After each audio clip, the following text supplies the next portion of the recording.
感じです。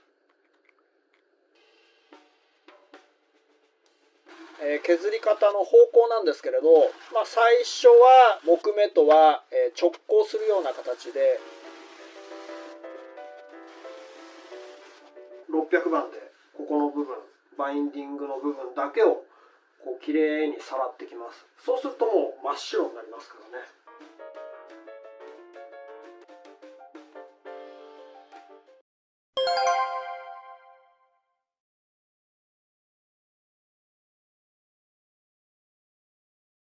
はい、これから一番最初に行う有効とシーラーですね。ヤニ止めとかって言われますけれど、これを塗装していきます。有効とシーラーの場合は、A 液 B 液1対1ですね。1対1の割合で混ぜます。どのくらいかな。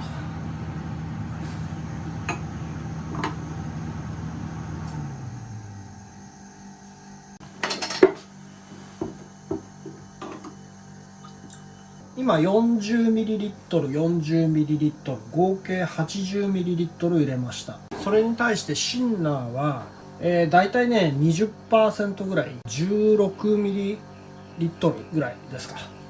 この辺はね割とねアバウトでいいんで、今ちょうどメモリ80ですから、100まで入れちゃいましょう。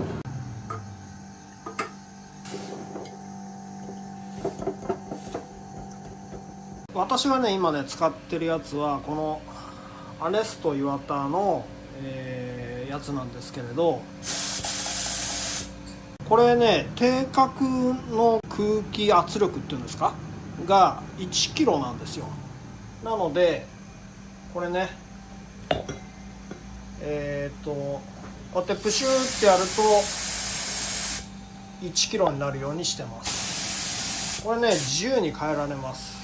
で塗装する時は必ずこれねゴミとかが入んないようにこれでこして入れます。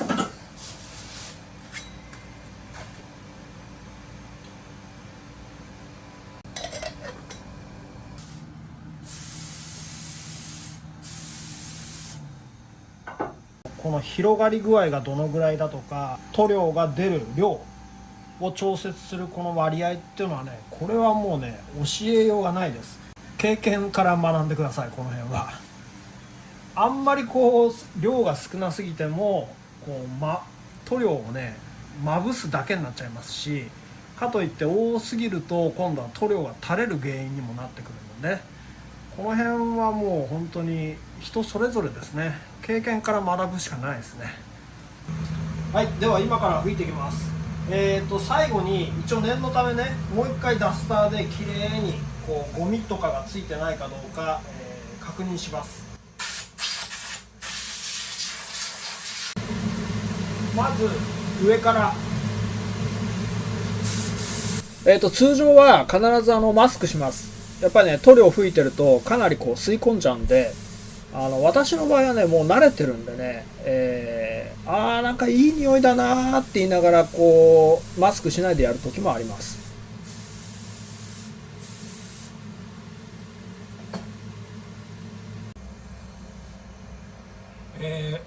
このぐらいですね。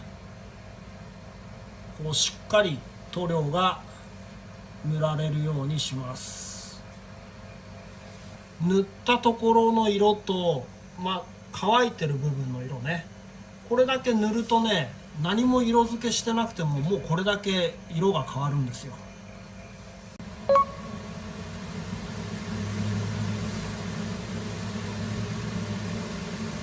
で次はボディ、ここです。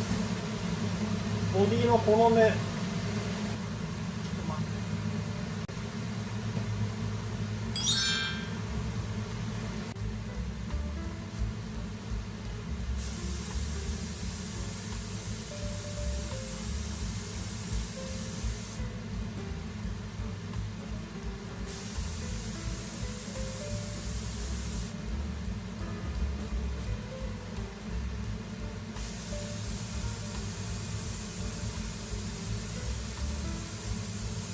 これ画像を見返していて今思ったんですけれど、ちょっと危なかったですね。カメラを意識しすぎたせいでギターのボディがフェンスの部分につきそうですよね。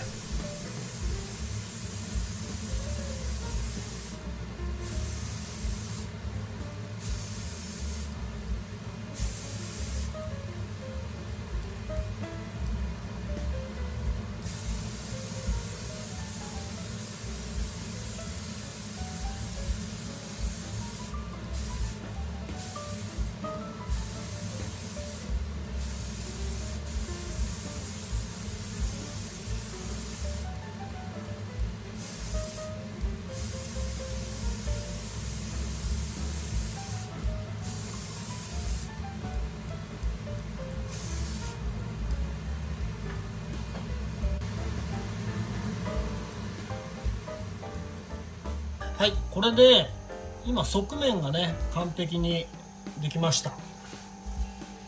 こんな感じね。で次は、バック面をやります。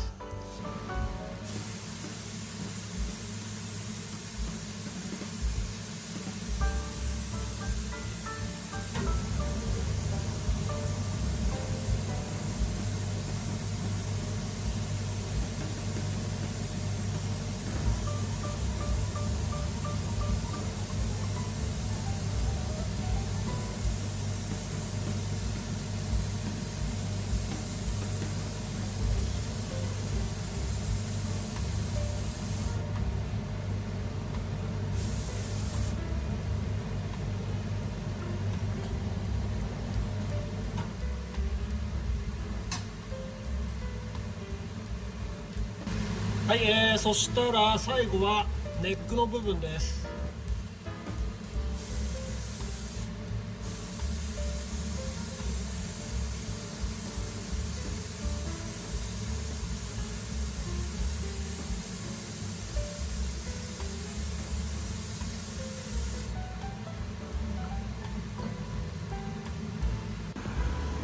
はい、これでとりあえず有コートシーラーを今拭き終えました。こんなテカリ具合ですね。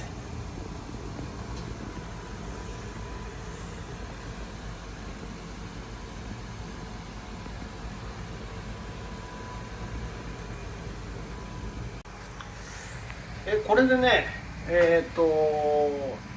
一晩置きます。まあ一晩というか、次の日まで待ちます。ちなみに、合計100ミリ用意しました。100ミリリットル。どのぐらい消費したかというと、アコースティックギターのトップ面以外を1回拭くのに有コートシーラーでだいたい約 40ml 消費するってことです。やっぱりね多めに作ることが多いんですよ。なのでね毎回毎回無駄にはなります。で場合によっては、この有コートシーラーを2回吹きつけたりすることもあるので、まあね一応、余裕を持って用意した方がいいと思います。まあとは言っても、すぐ作れますからね、足りなきゃね。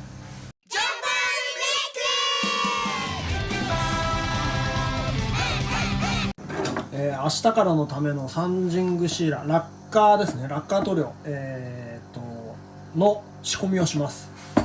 まあ仕込みっつってももうあとこれだけしか用意がしてないんで、シンナーと混ぜるだけですけどね。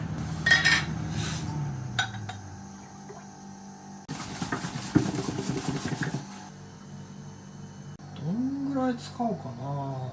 全部いっちゃおうか。ラッカー塗料の場合はシンナーと1対1なんですよ。なんかね人によってはねその倍、シンナーを倍入れる人もいるみたいです。クリアラッカーもね同じく。私の場合は、ESP のその学校で、そういう風に1対1で混ぜるんだよっていう風に習ったので、もうそれを忠実に守って今まで来ています。ただね最近というか、ここ10年15年思ってることは、クリアラッカーもうちょっとね、薄めでもいいのかなとは思います。つまりシンナーの量をもう少し多めにしてもいいんじゃないかなとは思ってます。で実際ねやってる最中に多めにすることもありますね。それはまあその時その時で変わります。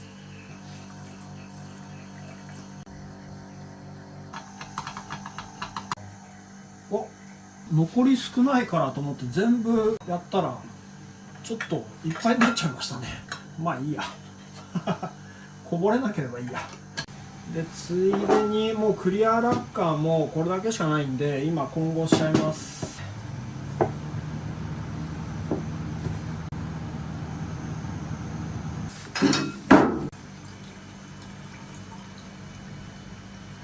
ちなみにクリアラッカーの場合は、サンディングシーラーと同じく、1対1なんですけれど、この合計、またこれ400400入れたので800の 20% ぐらい、つまり160はこれノンブラッシングスーパーってやつ、これを入れてます。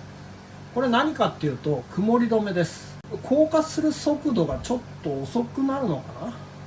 要は湿気が多い時期とかにこれを使うと曇りにくくなるっていうやつです。これはラッカーにもポリウレタン塗料にも両方使えます。で今の時期はそんなね曇り止めなんて入れなくても十分乾燥してますから別にいいんですよ。なので 20% じゃなく、10% にしときます。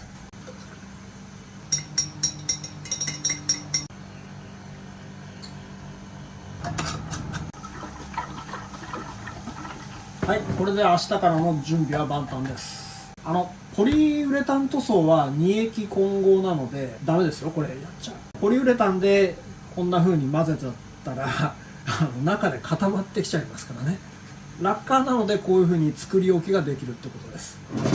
はい、ちなみに、今ね、昔ハマニペイントさんからファックスしてもらったね、資料、希釈率がどのぐらいでとかっていうのを見返してみたんですよ。そしたら、サンディングシーラナンバー750っていう製品ですね。希釈率は特に限定はありませんが、吹き付けの場合には100対50って書いてありました。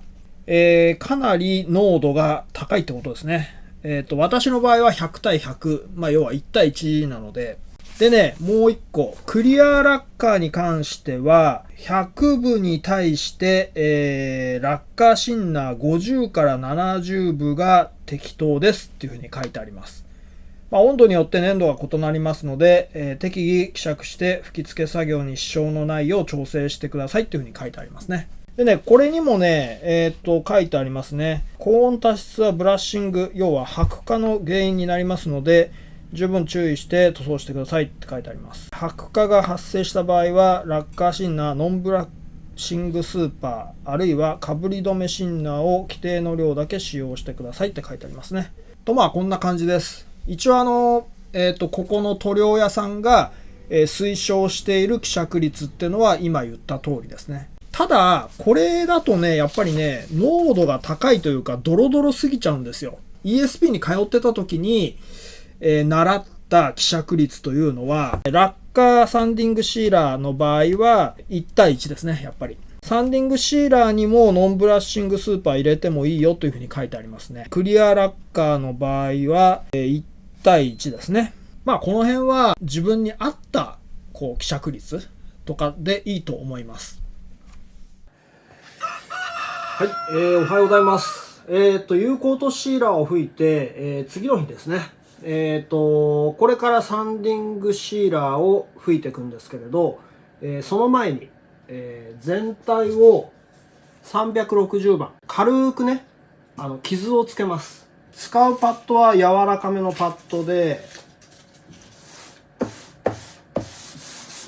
こんな感じですね。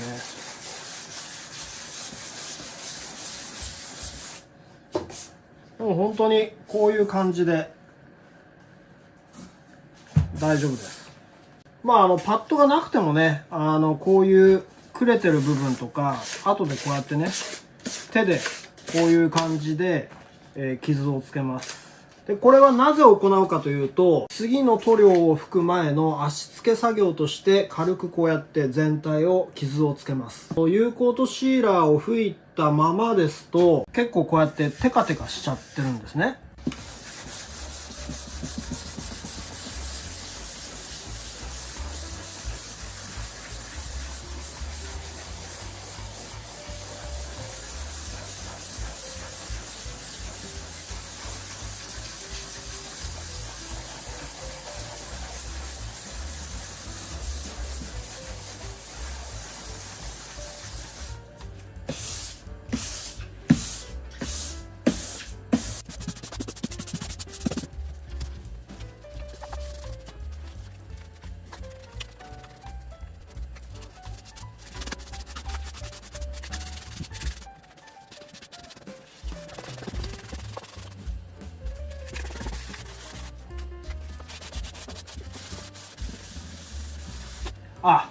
これがもしリフィニッシュではなくてゼロから木材から新たな楽器を製作したのであれば、有効とシーラーを吹いた後に割とね毛羽立つ時があるんです。毛羽立つっていうのは細かなね木材の繊維がこうトゲみたいにこうピッピッってこう跳ね上がる感じ、有効とシーラーを含んだせいで。なので、そういうその毛羽立ちを取り除くっていうそういう役目も担ってます。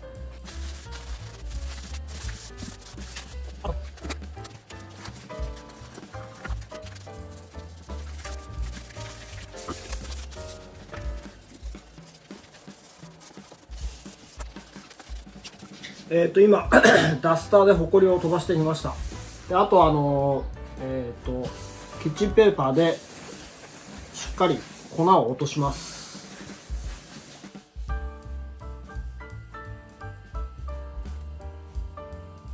だいたいこんな感じですね。ところどころ磨きがかかってないところもありますけれど、そういうところは別にこの段階では気にしなくていいです。このぐらい全体的にまんべんなく傷がつけば OK です。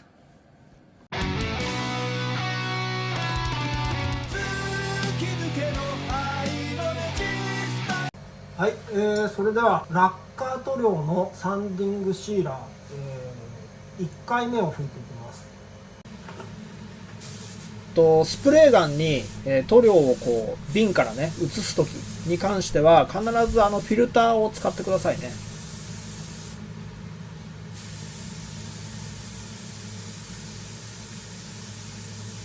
塗料の吹き付け方は人それぞれなんですけれど、例えば側面をやるときにも側面とバック面の角っこも意識してください。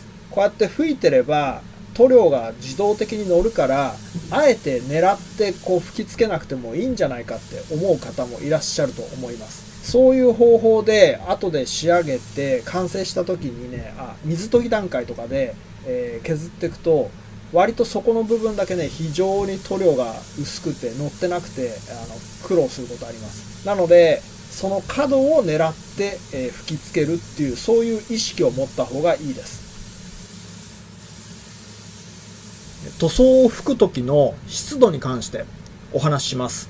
湿度が高い時っていうのは塗料を吹くと白く曇っちゃうんですね。なので、基本的に湿度が高い時っていうのは塗装拭きはあまりしないんですけれど、だいたいね私の場合はこれスティマックから手に入れた湿度計なんですけれど、このメーターの表示でだいたい 68% とか 70% 以上の時は吹かないです。でこれは裏技がありまして、塗装ブースじゃないこっちの部屋をエアコンでガンガンに乾燥させとくんですよ。ちょっとカラッとさせとくんですね。特に夏場とか、あとはこれから梅雨時ですね。塗装を吹くじゃないですか。で吹いたらもう即ねこっちの部屋に持ってくるんです。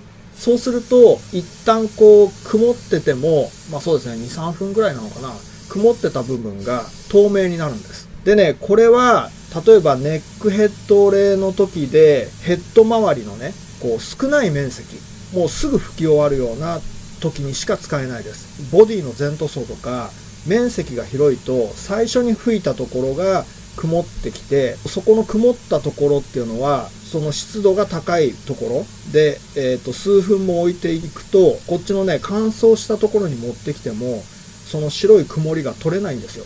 透明にならないんですね。なので、この技が使えるのはもう本当に小範囲で済む塗装の時だけですね。ネック全体の塗装ぐらいだったらなんとかいけますかね。素早くバーッとこうね吹いてね、もう吹き終わったらすぐこっちに持ってくるみたいな、そういう裏技もあります。ただしこれはこっちの空間が非常にシンナー臭くなるので、私の場合はね、いい気持ちだなみたいな感じでやってますけど、一般のご家庭だとちょっとクレームが来るかもしれませんね。はい、はい、これが1回目を吹いた後ですね。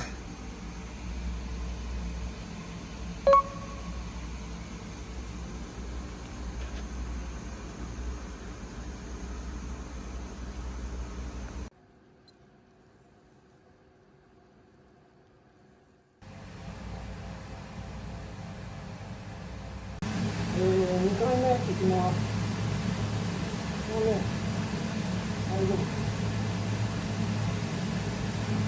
大体1回目と2回目の間、次の塗料を吹く間に35分から40分私の場合は乾かしてるんですけれど、サンディングシーラーの場合は塗った部分を手で握ってても全然ね跡はつかないです。ギュッと握っちゃうと跡がつくこともあります。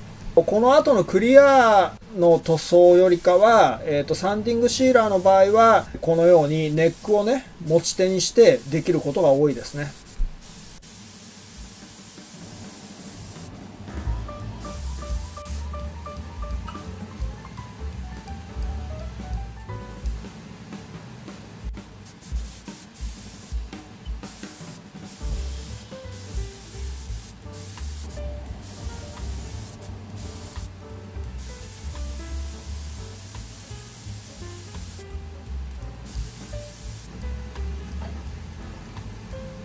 はい、今4回拭き終わりました。今日はこれまでですね。で、明日の朝塗装していきます。ただ、塗装する前に、またペーパー掛けをします。今回4回拭きましたけれど、だいたいどのぐらい使ったかというと、この瓶は1リッター入るんですよ。1000ミリリットル、ほぼ満杯まであったやつが今700をちょっとかけるぐらいですから、だいたい大雑把ですけれど、300ミリリットル、計4回拭くのに300ミリリットル使ったってことになります。1回につき約75ミリリットル使うっていう計算ですね。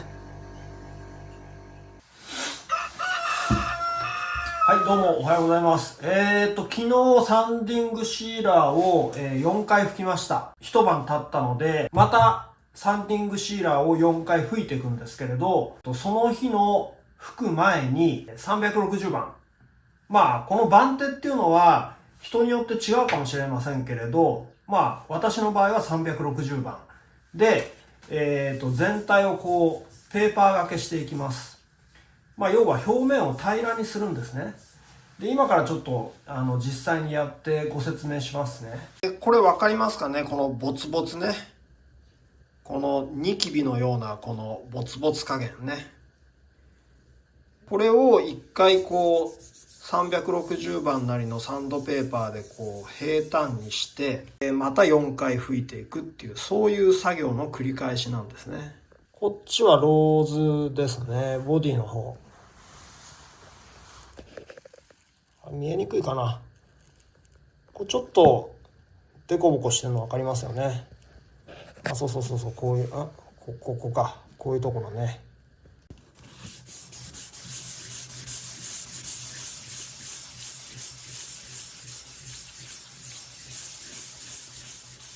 これ分かりますか？サンドペーパーが当たってない部分がここです。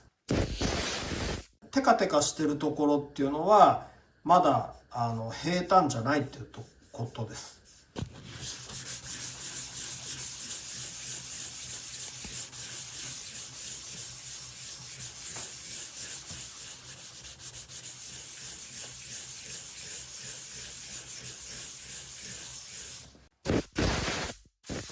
の辺とかね、まだ粉が残ってますよね。この辺ポツポツしてるじゃないですか。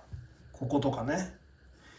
こういうところは、まだへこんでるっていうことなので、これからまた4回拭きますよね。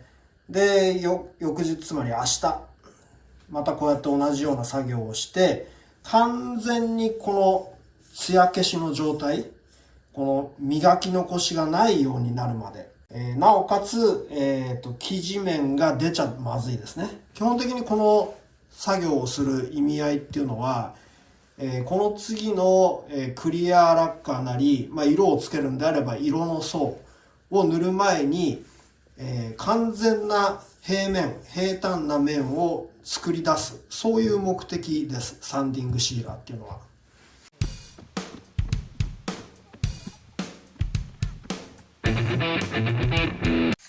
じゃあ続いてボディ側のローズウッドの面もやってみますね。この辺とかね、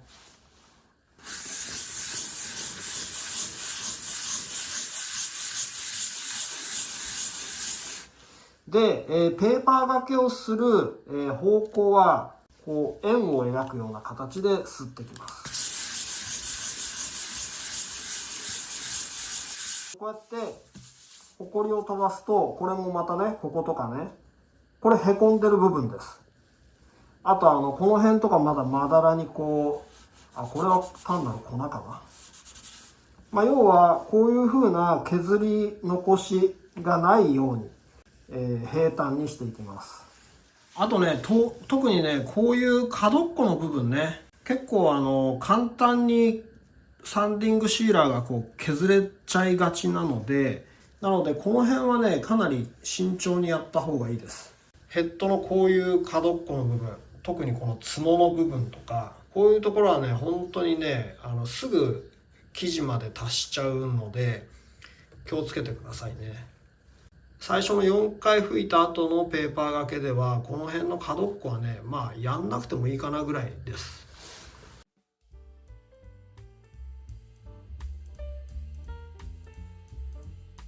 このサンディングシーラーの研磨作業ですね。仮にこの作業中に生地まで出てしまっても構わないです。もちろん出ない方がいいんですけれど、やっていくとね、部分的に、ここちょっと、生地がまた露出しちゃったなっていうのがね、そういうのがあるんですよ。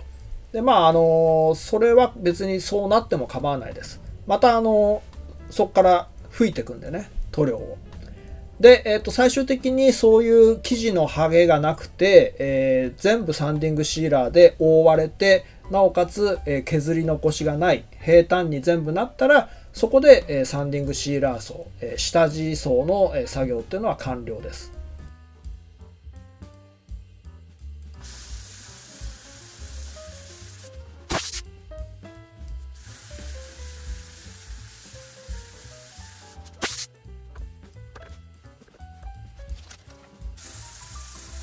この削ってる時の匂いも、ポリウレタン塗装のポリのサンディングシーラーとナッカーのサンディングシーラーではね、匂いが違うんですよね。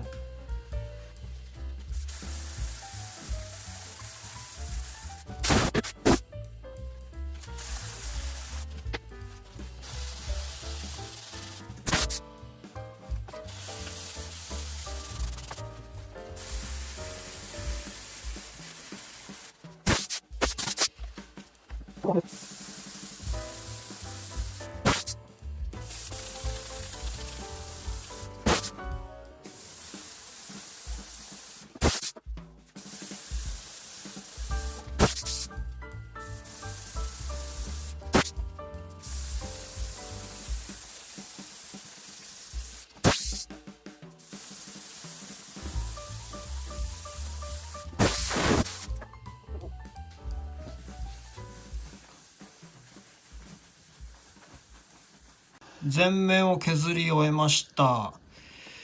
で、このように、こことかね、この辺もね、そう。側面だとこの辺ね。まだ4回しか吹いてないので、まんべんなくこういうね、箇所はもうあるんですよ。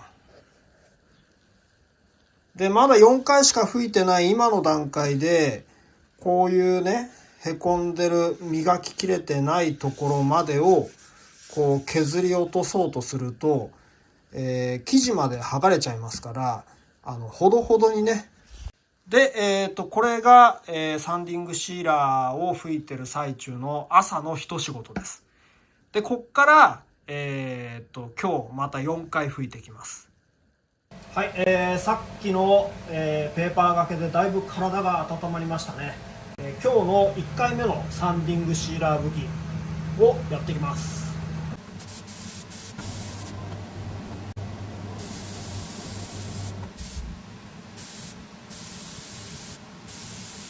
はい、ここで、気づいた方いらっしゃいますかね。昨日の1日目に吹いた吹き付け方向とは、違いますよね。側面の吹き付け方。昨日は木目に沿って平行に吹いてたと思います。2日目は木目と直交するような形で吹いてます。でこれはなぜか。同じ吹き方だと癖によって、そこの部分だけ厚く塗られちゃうんですよ。そういうのを回避するために、吹き付け方を変えてます。で、ただそこまで意識しなくても、毎回こう同じ吹き付け方だったとしても、別にそれが原因でね、ある部分だけ塗料が薄くなるとか、そういうことはね、もうほとんどないとは思いますけどね。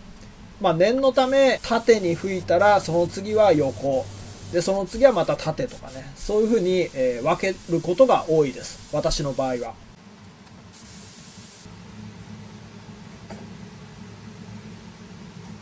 今日は3回で終わりにしました。理由はまた説明します。おはようございます。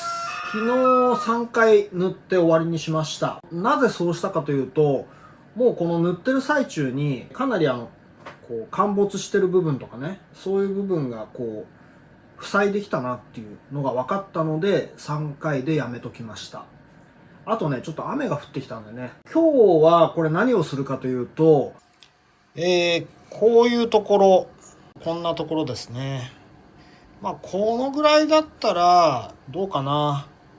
削っていけば平らになっちゃうかもしれないんですけど、このネックに関してはこういう細かなこのへこみね、これはね、多分もうあと4回5回吹けば大丈夫だと思うんですよね。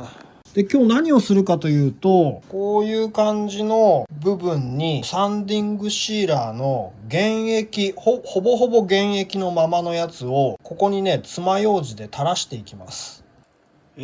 これはサンディングシーラーのシンナーを全く混ぜてないやつです。でね、今からこれを爪楊枝でこうね、ピッてつけていきます。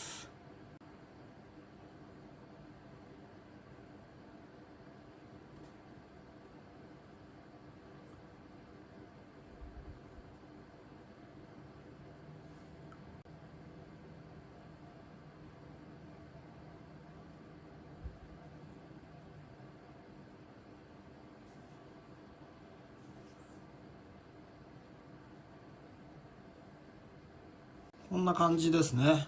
で、これを、今から全面ね、くまなくチェックして、今と同じことを、やっていきます。この作業っていうのは、おそらくね、製造時段階では、まずやることはないと思います。こんなめんどくさいちまちましたことやってたら、量産品のラインでは、きりないですからね。これあくまで想像なんですけれど、やっぱりね、量産品とか塗装する現場では、多少ね、厚めに吹かざるを得ないと思うんですよ。これもね、結局こういう作業やらなくても、塗料を多めに吹いていけば吹いていくほど、自然にこの陥没のこうボツボツの穴っていうのは塞いできますから。今回ね、この辺のエリアはほとんどそういう陥没してるところはなかったです。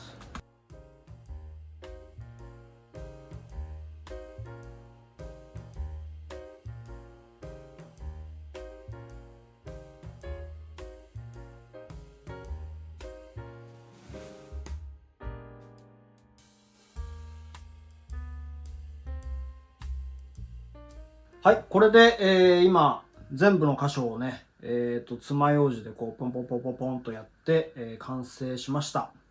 で、これでまた一晩置きます。明日の朝にもう一回360番でこうペーパー掛けして、それでまた4回吹いていきます。ネックのマホガニーの方は数箇所こうやればいいっていうほどではなく、全体的にへこんでる部分が見受けられるんですよ。で、この部分はあと4回も吹けばほぼほぼ埋まると思います。この作業はやらなくてもいいっちゃいいんですけれど、その代わりやらないとなるとかなりの回数塗料を吹かないといけないんですね。この処置をすることで、局所的にこうへこんでる部分をこうやって補えるじゃないですか。結果的に吹く回数が少なくて済む。つまり、塗膜が厚くならなくて済むということです。はい、おはようございます。次の日です。一晩経ってここも完全に乾いたので、今から吸っていきます。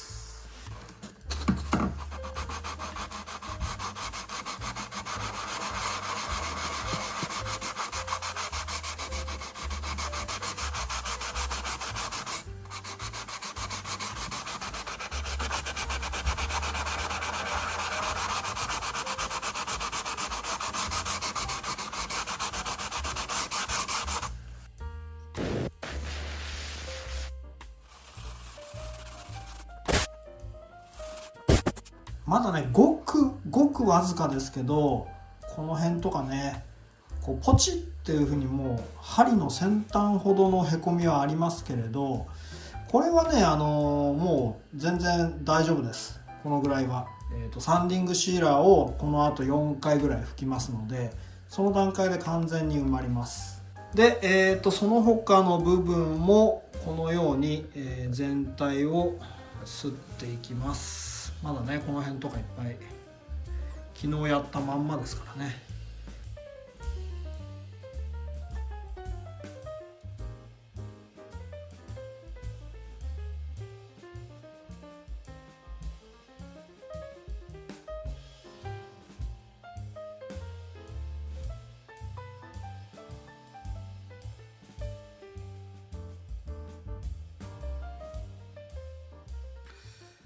今全面を削り終えたんですけれど、こういう部分とかね、ちょっとね、まだかなり大きな陥没箇所が何箇所かあったんです。あとは、ここですね。ここも、生地まで剥げちゃいました。サンディングシーラーをペーパー掛けしていく作業の時っていうのは、こういうふうに部分的にね、生地がこう剥げることっていうのはよくあることです。で、別にまだ下地の段階なんで、もう一回ね、ここにサンディングシーラーを吹いていって、で、平坦になれば OK なので、全然こういうね、部分的に剥がれた箇所っていうのは問題にはならないです。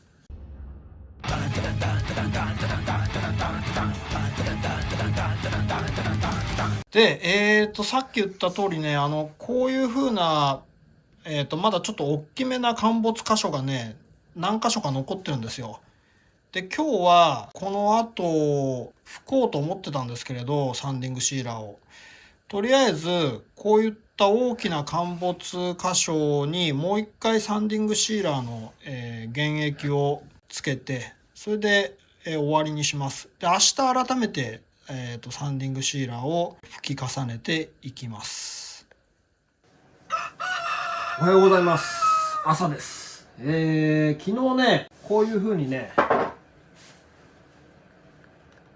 まだ残ってる大きな陥没の箇所を、サンディングシーラーをこうポッポッポッとつけて、3、4時間ぐらい乾かした後にね、塗装が一部剥げたって言ったじゃないですか。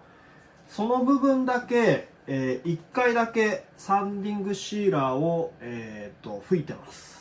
で、今日はまた、4回サンディングシーラーをこの後吹いていきます。基本はこういう風なポツポツのところを、平坦にこうペーパー掛けをしてから、サンディングシーラーをもう一回吹くのが基本なんですけれど、今回はそれをしません。このままの状態でサンディングシーラーを4回吹き重ねていきます。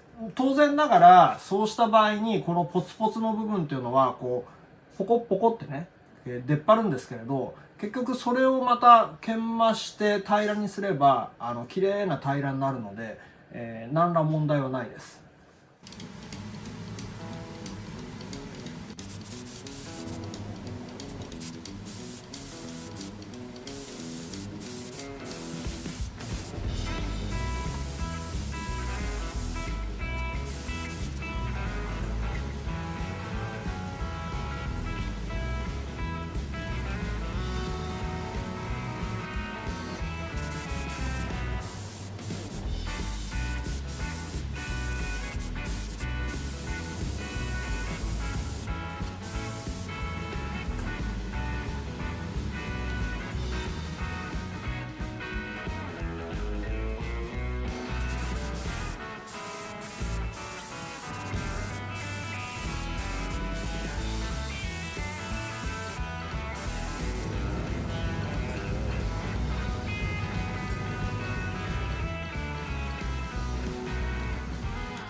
今サンディングシーラーを4回拭き終わりました。でこれで合計1234567891011回サンディングシーラーを拭いたことになります。これ1リッターの瓶なんですけど、ほぼほぼ満杯で作りました。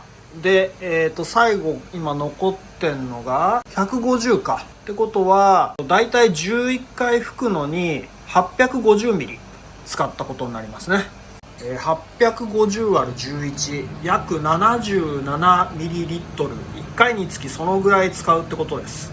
だいたい10回11回ラッカーのサンディングシーラーだと拭くので、このぐらい消費するってことですよね。で、これで一晩乾かして、翌日ねまた全体をきれいに平らにならしていきます。でその段階でまた生地が出てしまうとまたもう一回拭かなきゃいけないんですけど、まずね出ることはないと思います。はい、おはようございます。最後のサンディングシーラーの磨きをやってきます。でこの後にクリアラッカーにアンバーの色を少し混ぜて、最初はね色付けをします。塗装を削っていった時に気づかれてる方もいらっしゃると思いますけれど、このバインディングの色がもともと黄色かったですよね。その黄色っていうのはアンバー色、ヴィンテージアンバーっていう色があるんですけれど、スティマックから出てるんですけれど、色付けしてるんですね。この次に、やる工程は、色付け作業です。こっからはもうペーパーがけは基本的にしないです。最後の水研ぎまでしないです。この一番最後の、サンディングシーラーをペーパーがけしていく作業は、私の場合は、600番を使ってます。別に360番でも構わないです。 ESP の専門学校時代には360番で磨けっていうふうに教わりました。ただ360番だとね多少ちょっと荒いんですよやっぱり。今まで経験してきた中ではもうこの最後の磨き作業っていうのは600番でいいかなっていう結論に達したので、私の場合は600番を使ってます。皆さんはやりやすい方で全然問題ないです。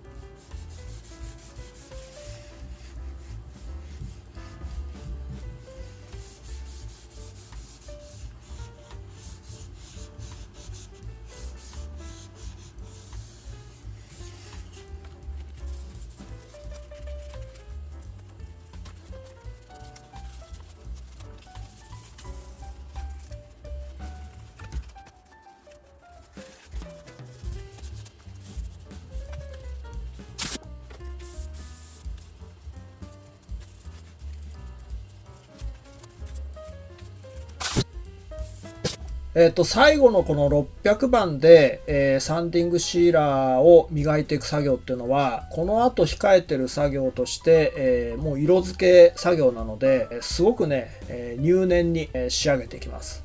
削り残しがないようにということと、綺麗にね、全ての面が平らになるように綺麗に仕上げます。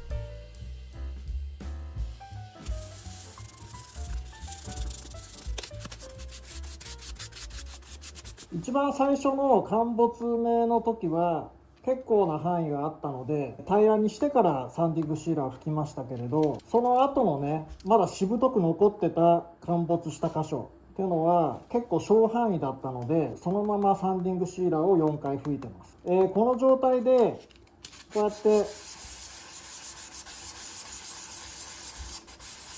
ペーパーがけすれば綺麗にねなるんですね。こういうね、爪楊枝でこう補った箇所っていうのは平坦にしてからサンディングシーラーを吹くのが、基本っちゃ基本なんですけれど、別に平坦にしなくても後からこういうふうに平坦にすることはできます。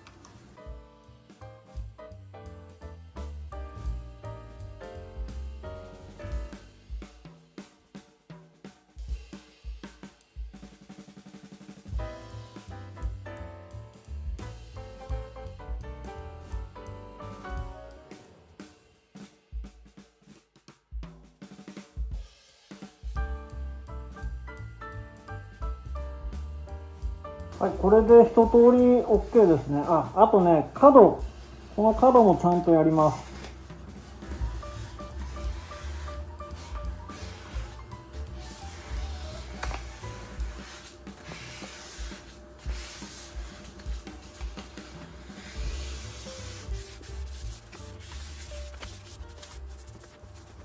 はい、これで全部終わったんですけれど、パッと見て全てこう削り残しはないなと思って安心しちゃダメです。よーくね、光に照らしてね、くまなくチェックします。そうするとほら、わかります？この削り残しの跡。こういう部分がね、あるんですよ、やっぱり。で、ぶっちゃけ、もうこのぐらいであれば、そのままでも全然、仕上がりに影響はしないんですけれど、一応ね、こういう削り残しがないように、仕上げていきます。やっぱりね、最終的にこうやって光の下でこうやって照らして見てみると、やっぱり削り残しってね、多少は出てくるんですよ。特にね、出てきやすいのは周囲、端っこですね。この部分は意識的にこう強くかけすぎないように軽くかけてるっていう理由もあるんですけれど、バインディングに近いこの周りのこの周囲の部分っていうのは割と削り残しがね、多く見つかる部分でもあります。はい、これから色吹き作業なんですけれど、その前にね、最後の仕上げ、こういうね、際の部分ですね。ここのところに今まで吹いたサンディングシーラー層が、要は吹き重ねられてるわけですよ。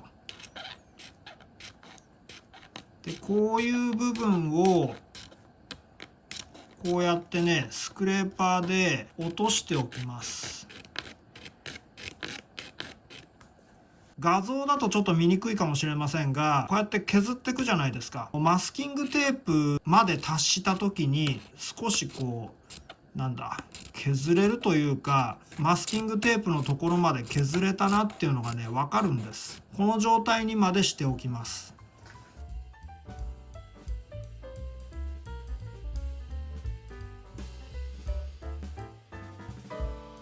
はい、で一旦ここら辺のねマスキングも取ります。この角っこを指で触ってみると塗装のバリがね出てるのがわかると思います。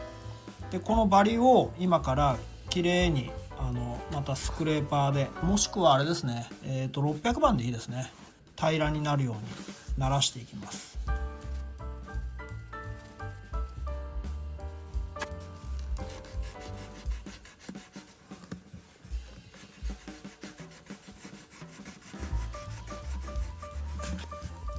こうやって指で触ってみて、塗装のバリが取れれば OK です。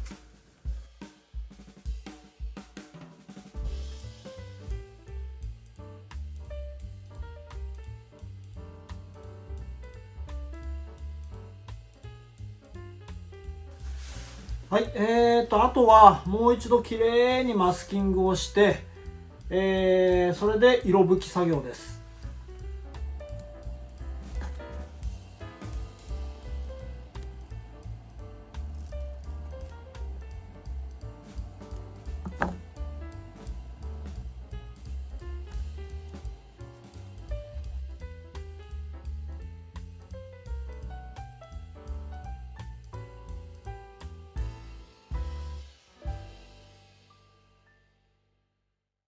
このウッドフィラーの目止めの処理をした後は、一晩乾かします。で、翌日に有効とシーラー、塗料拭きをしていきます。今ね、次の日ですね、昨日ウッドフィラーをやって、で、一晩乾かして、今有効とシーラーを吹いてみました。こちら側がウッドフィラーを施した部分ですね。で、こっちがなし、ウッドフィラーをしてないところなんですけれど、有効とシーラーを昨日吹いて一晩経ったところですね。こちら側がウッドフィラーを施した部分で、こっちに行くとウッドフィラーを施してない部分です。あんまり意識してなかったんで自分も初めて知ったんですけれど、こうやって見るとあんまり変わりないですよね、ほとんど。で、今から、360番で磨いていきます。磨くというよりか、これは足付けですね。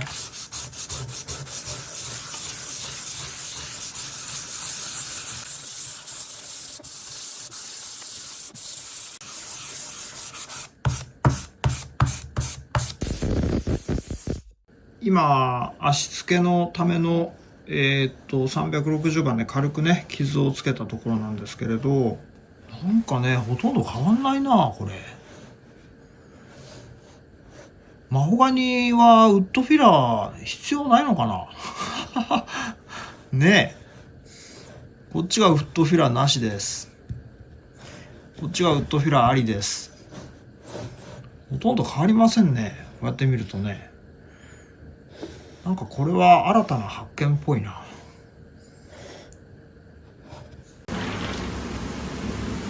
ちょっとね、今から試しにこれにサンディングシーラーを4回吹いてみます。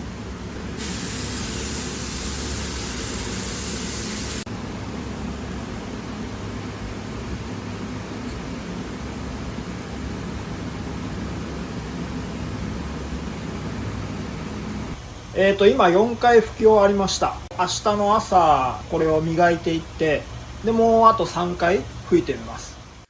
おはようございます。次の日です。今4回吹きました。吸ってきます。360番ですね。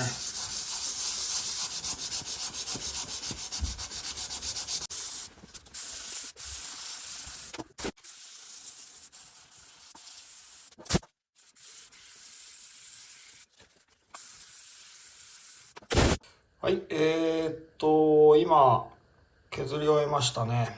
こちらがウッドフィラーを施した方です。で、こちら側がウッドフィラーをしていない方ですね。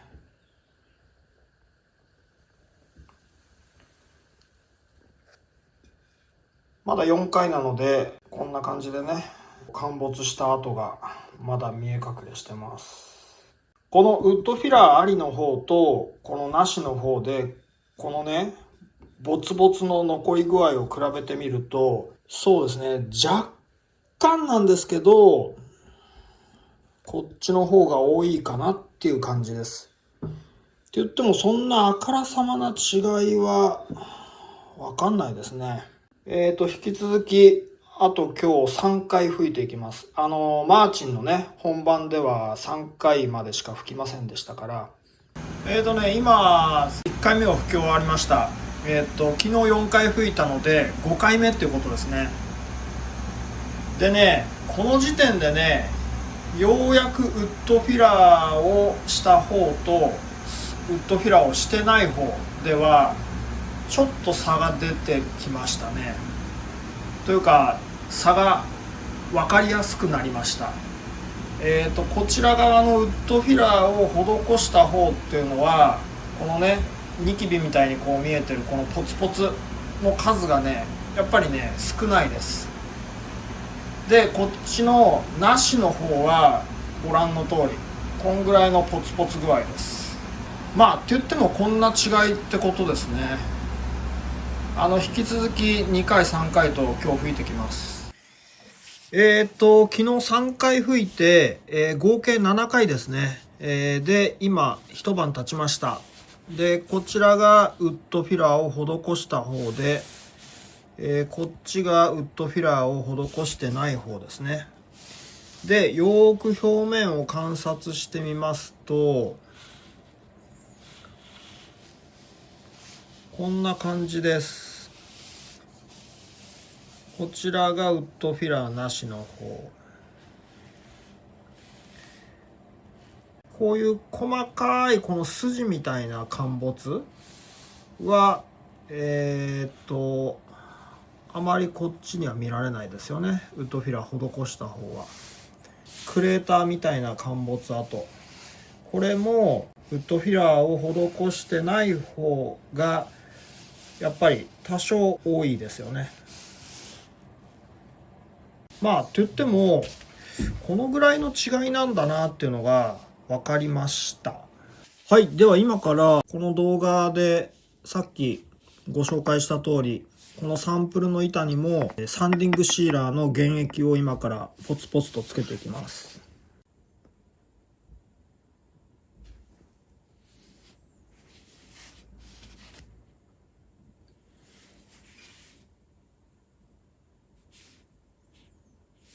ウッドフィラーを施した方はそんな多くはないですね。次こっち側。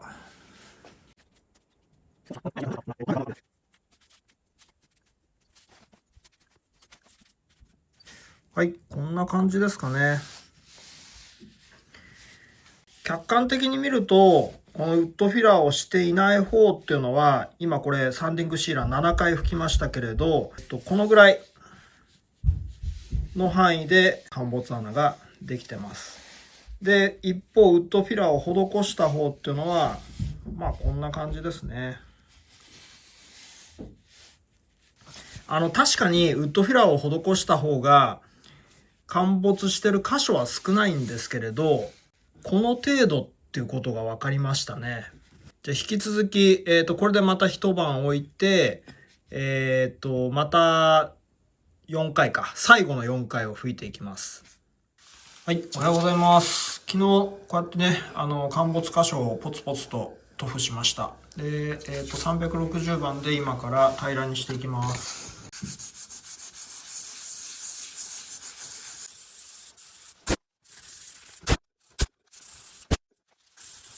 はい、今ボツボツを平らにしました。ほぼこれで完璧っていうぐらい陥没箇所はなくなってますね。ごくごくわずかねあるんですけれど、今日また4回吹いていきますので、マーチンの時と一緒ですね。合計11回吹いてみたいので、ということで、これから4回吹いていきます。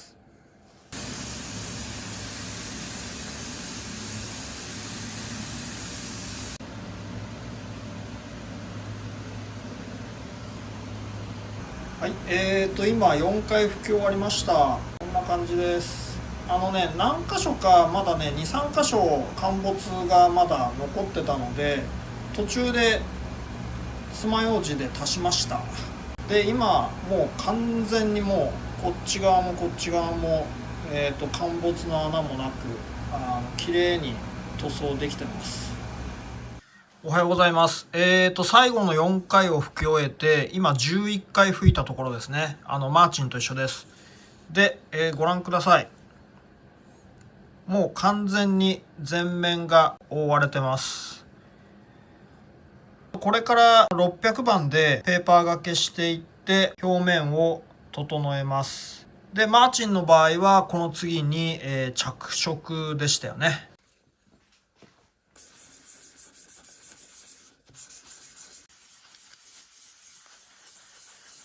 はい、600番をかけ終わりました。ウッドフィラーを施した方がこちら。こちらがウッドフィラーを施してない方ですね。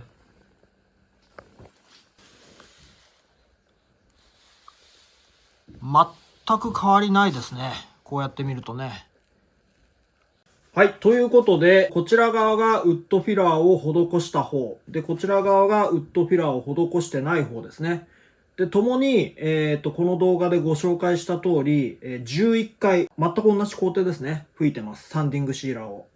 で、どの段階で銅管が埋まったのかというと、7回の時点でもうほぼほぼ同じでしたよね。塗料を爪楊枝でポツポツポツってつけて、陥没した穴の数自体は、まあ、やっぱりウッドフィラーを施してない方の方が多少多かったですけど、とはいえ、あんぐらいでしたよね。ですから、ちょっとね、新たな発見だったんですけれど、マホガニってウッドフィラーいらねえんじゃねみたいなね。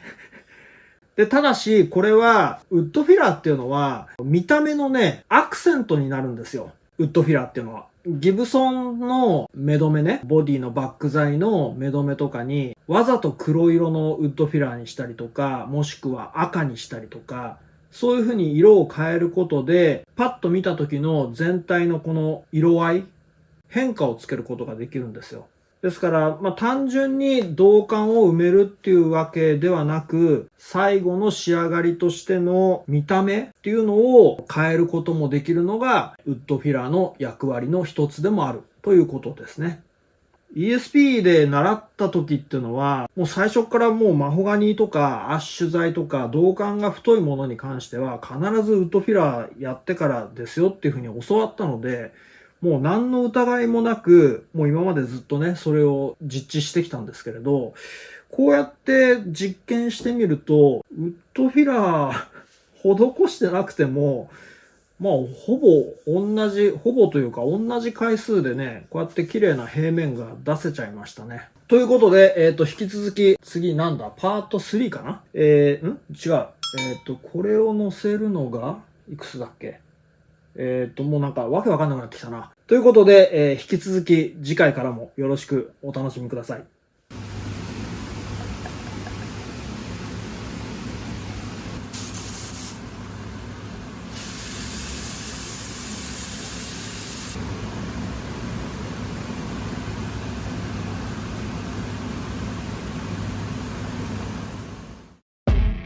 30ぐらいでいいかな。色吹きの際には全体的に綺麗に塗れました。そういう構造の楽器もあるので、今日最後の4回を吹いて、これでもう塗料吹きは終わりです。一番最後にマスキングテープを剥がす時に楽ですし、